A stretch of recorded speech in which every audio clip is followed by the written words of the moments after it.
Yawma la yanfa'u malun wala banun illa man ata Allah biqalbin salim. Ihda al-ayyam, moja katika masiku, mfalme aliwaita mawaziri wake watatu, kisha akamtaka kila waziri achukue kifuko au kigunia, aende katika bustani inayopatikaniwa ndani ya ile ikulu, aweze kukusanya matunda yaliyokuwa mazuri na mazao yaliyokuwa bora yenye mvuto kwa ajili yake. Kisha mfalme akawaambia wale mawaziri kwamba wasimuombe mtu wa aina yoyote msaada katika hiyo shughuli ambayo kwamba amewatuma, wala wasimkabidhi mtu yoyote huo mzigo.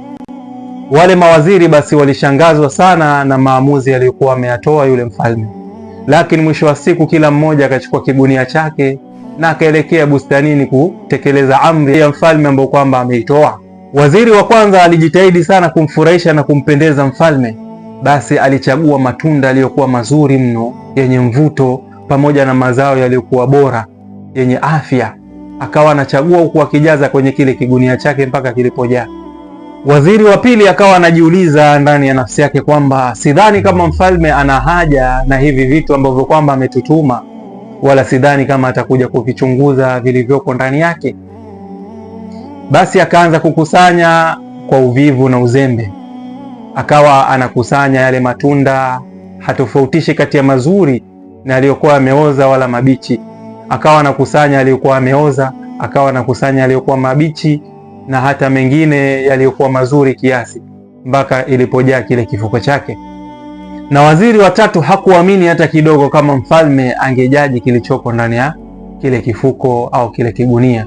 Basi akawa anakusanya kila kilichoko mbele yake, kila ghasia akawa anatia nyasi ndani ya kile kigunia, akawa anatia magugu ndani ya kile kigunia, akawa anakusanya mpaka majani ya miti na kila aina ya uchafu anatia ndani ya kile kigunia ili mradi kijae. Basi siku iliyofuata mfalme akaamuru waletwe wale mawaziri watatu mbele yake pamoja na zile mifuko alizokuwa nazo. Wakaletwa mbele yao, kisha akaamua alichoamua, akawaamrisha walinzi wawakamate na wawatie wale mawaziri katika gereza, kila mmoja ndani ya gereza lake pamoja na kifuko chake au kigunia chake, na waweze kukaa ndani ya ile gereza takriban mwezi mzima. Na ile gereza ilikuwa ni sehemu ya mbali kiasi kwamba hakuna msaada wa aina yoyote wala wa mtu yoyote inaweza kuwafikia, na akaamrisha kwamba wasipewe chakula wala maji kwa kiasi cha mwezi mzima. Basi waziri wa kwanza alipokuwa ndani ya gereza, kila siku inavyozidi kusonga, akawa anaendelea kukula yale matunda mazuri ambayo kwamba alikuwa ameyakusanya mpaka mwezi ulipokamilika. Na waziri wa pili aliishi mwezi mzima huku akiwa na maumivu ya tumbo na mwili mzima kumuuma kutokamana na kula yale matunda yaliyokuwa yameoza, na baadhi yaliyokuwa ni machachu, hayakuwa yameiva vizuri, na mengine mazuri ambayo kwamba yalikuwa ni mawili matatu yaliyomsababisha akasurvive kiasi cha mwezi mzima. Na yule waziri wa tatu akapatikaniwa amefariki katika gereza kutokamana na njaa aliyokuwa nayo.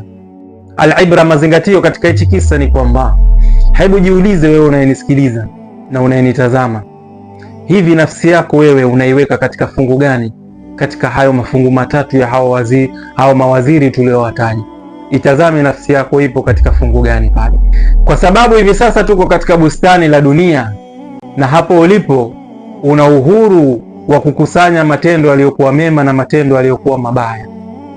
Huo ni uhuru wako wewe mwenyewe, lakini fahamu kesho kwamba Allah subhanahu wa ta'ala akija kiitoa roho yako na kukuingiza katika kaburi, maisha ya barzakh, ambao kwamba ni jela lililokuwa na giza tena jembamba, uko peke yako, hakuna msaada wa aina yoyote ndani ya hiyo gereza. Unadhani kipi kitakachoweza kukunusuru na kukusaidia ndani ya hilo gereza? Ni kipi kitakachoweza kukusaidia? Bila shaka ni matendo mema ambayo kwamba utayafanya katika mgongo wa ardhi, na sio pale kaburini peke yake ndiyo matendo yako mema atakayoweza kukusaidia.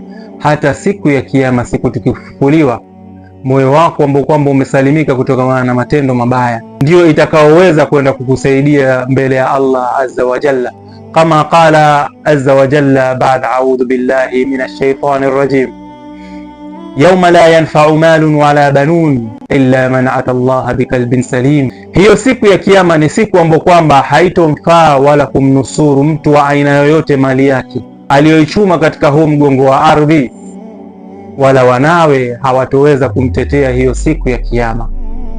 illa man ata Allah biqalbin salim, isipokuwa yule mtu atakayemwendea Allah subhanahu wa ta'ala akiwa na moyo uliosalimika, moyo uliosalimika kutokamana na shirki billah, moyo uliosalimika kutokamana na machafu asiyoyapenda Mwenyezi Mungu, na moyo uliosalimika kutokamana na akbarul kabair, ambapo kwamba Allah subhanahu wa ta'ala anayachukia madhambi mazito, moyo uliosalimika kutokamana na dhulma, na moyo uliosalimika kutokamana na kila matendo meusi.